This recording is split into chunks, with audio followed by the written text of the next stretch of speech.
লোহিত সাগরে চলাচলকারী পণ্যবাহী জাহাজগুলোতে হামলা বন্ধ করার ঘোষণা না দেওয়া পর্যন্ত হুতিদের বিরুদ্ধে অভিযান চলবে বলে জানিয়েছে যুক্তরাষ্ট্র। মার্কিন প্রতিরক্ষা মন্ত্রী পিট হেগসেথ এই ঘোষণা দেন। বার্তা সংস্থা রয়টার্সের এক প্রতিবেদনে এই তথ্য জানা গেছে। এদিকে হুতিরা পাল্টা হুঁশিয়ারি দিয়ে বলেছে, যুক্তরাষ্ট্র হামলা বন্ধ না করলে তারাও পাল্টা হামলা অব্যাহত রাখবে।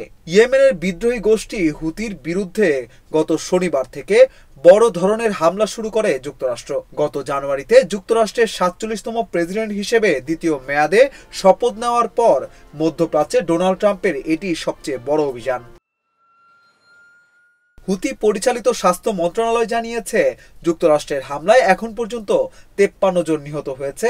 নিহতদের মধ্যে ৫ জন শিশু ও ২ জন নারীও রয়েছেন। এছাড়া আহত হয়েছে অন্তত ৯৮ জন।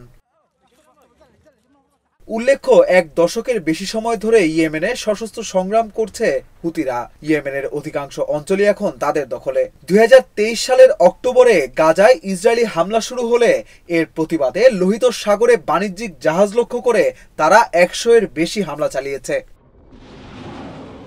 এরপর হুতিদের থামাতে যুক্তরাষ্ট্রের তৎকালীন প্রেসিডেন্ট জো বাইডেনের নির্দেশে হামলা শুরু হয়, কিন্তু যুক্তরাষ্ট্রের প্রত্যাশা অনুযায়ী কাঙ্ক্ষিত লক্ষ্য অর্জিত হয়নি। তাই নতুন প্রেসিডেন্ট ট্রাম্প এসে এবারও হুতিদের ওপর হামলার নির্দেশ দিলেন।